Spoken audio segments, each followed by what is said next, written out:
It's Mount Gambier Pacing Cup night, and great to catch up with Liam Mason here. Firstly, Liam, thank you very much for joining me. No worries, Paulie. How are you, mate? Very good. Great place this, I think, if you like harness racing. But I think if you enjoy life full stop, people need to put this on their bucket list and be a part of the Mount Gambier Pacing Cup. We were here last night for the Calcutta, and it's a lot of fun, and there's a lot of drive going behind with a lot of people, isn't there? Yeah, it's I suppose a pretty big community event, really. Yeah, everyone sort of gets behind it, and it's sort of something we wait all year for, the Cup, and probably more after the Cup's the fun bit for all us committee members that put in hard throughout the year. Yep, exactly. And there's a few boys behind getting the cameras ready. Anyone wondering why he just went a little bit starstruck? Some chance part of this interview is going to go live streaming in a minute before I get the opportunity of editing it. It is a lot of fun. That Calcutta last night, I've only been coming to it for 2 years. Last year I thought it was a good crowd. Last night was a terrific crowd. Like, it's growing back to what it's about. Is that a little bit of what the drive behind everyone on the committee and here at the club are trying to do to get it back to perhaps where it once was? Yeah, I suppose we took a really big hit through the COVID years, and then as we sort of slowly build it up, it's just more and more you're seeing more and more youth get to the Calcuttas and the big nights, and even like Tuesday nights and that, you see a lot roll in here after footy training or something just locally. So I suppose we do work pretty hard to try and make it something, make it special. And though it's probably been a little bit tricky with the recent, just the way our races are sort of like programmed and given, Tuesday nights it's sort of cold. We race right through to sort of nearly July, so it's probably a little hard to get crowd here, but we still seem to do our best. The weather's beautiful, I reckon, here. That's one part about it. As the crowd dissipates, so that actually makes it easier to do this chat, doesn't it? Yeah, that takes the pressure off a bit, Paulie. But that's actually one of the good parts. There is a lot of muck taking, if you like. I could say that on this channel pretty comfortably, but there's a little bit more involved in that if you know the proper slang. But it's fun, isn't it? Yeah, that's probably one thing. We all get along pretty good and make everything as fun as we can. I mean, the committee meeting's always pretty serious and that, and then afterwards we're always pretty quick to have a beer, and sometimes you're here for a couple of hours afterwards, or if we've got a working bee on, it's usually like on Thursday night we're in here till midnight. Me and a few of the boys watching the footy afterwards, and so try and have as much fun as we can. I suppose that's what it's all about. Yeah, that's what we need for the industry. Simon Phillips is driving everyone forward. Everyone sort of follows him around and does as he asks from it. Mate, where'd your love of the industry come from? How did you get involved in harness racing? And you've got a lot of passion, so I think it hasn't happened overnight. But where did your love of the industry come from? I suppose when I was just 18, that I was always a punter. Love a punt. I'll admit that. And then, mate Tommy Rundle, who has Golden Tribe, he grew up in the mount here, so we're always close with him. And he went and worked at Jillaby, with the Lee family, and we just went over there, on the weekends, watching him play footy. He was running around in the twos at Naranda, and sort of from there just would go and see him before footy, and met Paddy and Jason, and probably, they just got me into ownership and that through that. And then, always obviously watch the trots as a punter, but just sort of fell in love with it, and I don't know, from there got in Golden Tribe, and went from there, really. You got a share in Golden Tribe? I didn't know that. Yeah, so I'm in with Jack. There's a few, and Ricey, he's on the committee as well. There's a few of us committee people in him, so we've had a pretty good run there, and I suppose with a horse like that, how could you not love the trots? Yeah. Is that your first good horse? Yep. Well, I'm in Jillaby Ballerini as well, so she's probably a year older than him, and she's probably a little better. She's more on the grand circuit, whereas Golden Tribe's sort of just a good free-for-all horse. Yeah, they're both good horses, but he sort of raced before she did just.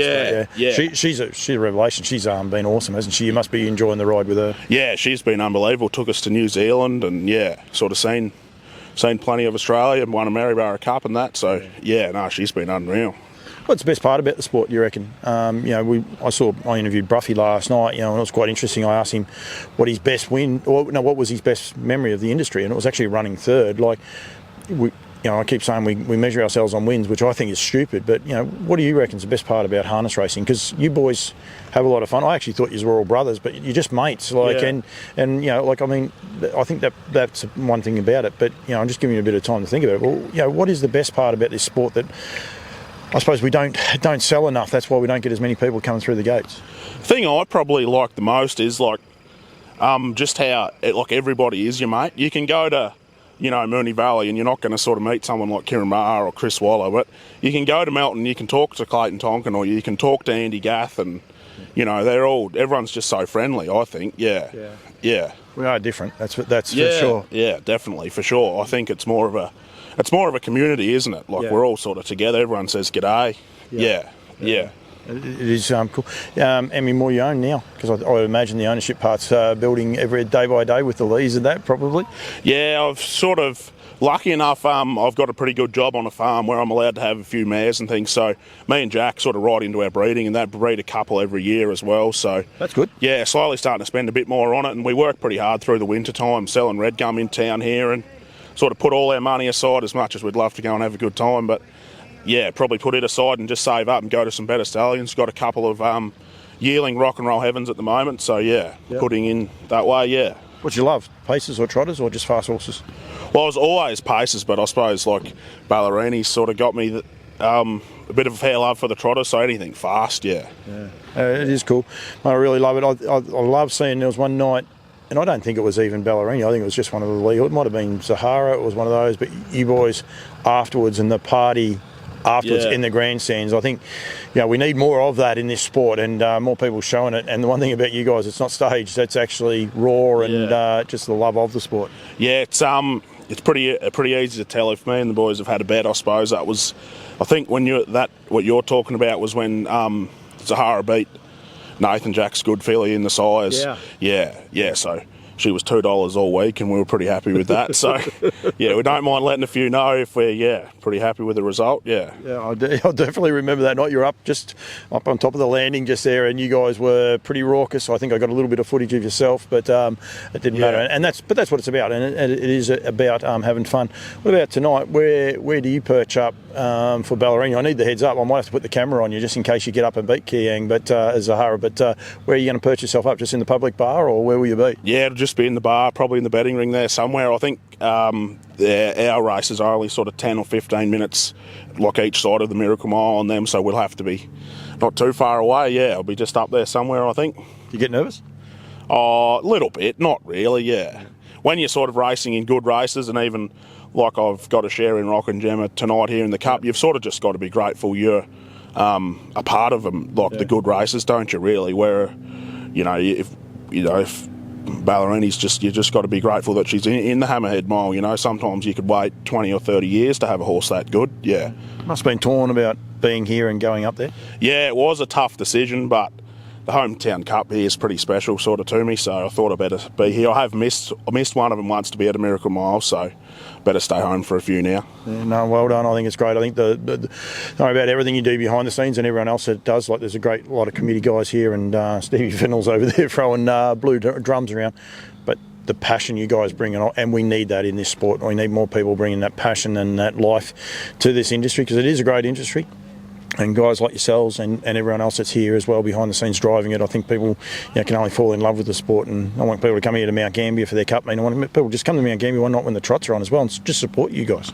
Yeah, and I think like a lot of the bush clubs, I suppose, or have made big improvements recently, to sort of make event of, they've been cut back on their meetings. So the meetings they have got, they're really trying to make something of, aren't they? I've noticed, and you sort of have to, really. Yep. We're probably lucky here. We're sort of racing 17, 18 times a year, whereas not too far over the border, there's better tracks, really, than here that race only, once or twice. So, the chances you do get, you've really got to take these days, don't you? Capitalise and make the most of them. Mate, thanks for getting me. Thanks for the interview. I wasn't sure if I was going to get one or not. It was by popular demand. I'd had a few people messaging me, make sure I got Sov. Anyone wondering where the Sov come from? You don't even know, you reckon? Nah, not really. It's been my nickname for a while, so you just roll with it. If you ask a few of the boys, they might have a story behind it, but nah, it's just who I am. Officially, none of them are giving it up either. Mate, thank you. Good luck tonight. You never know, we might have to interview the winning owner of Jillaby Ballerini straight after the race. That'd be a bit of fun, and good luck if it does happen. Oh, yeah, for sure. Just got to be happy to be a part of it all and racing such a good mare like Zahara, really, No, good luck, mate. Thank you, and good luck tonight, but thanks very much for getting me up here as well. No worries. Thanks, Paulie. Thanks, mate.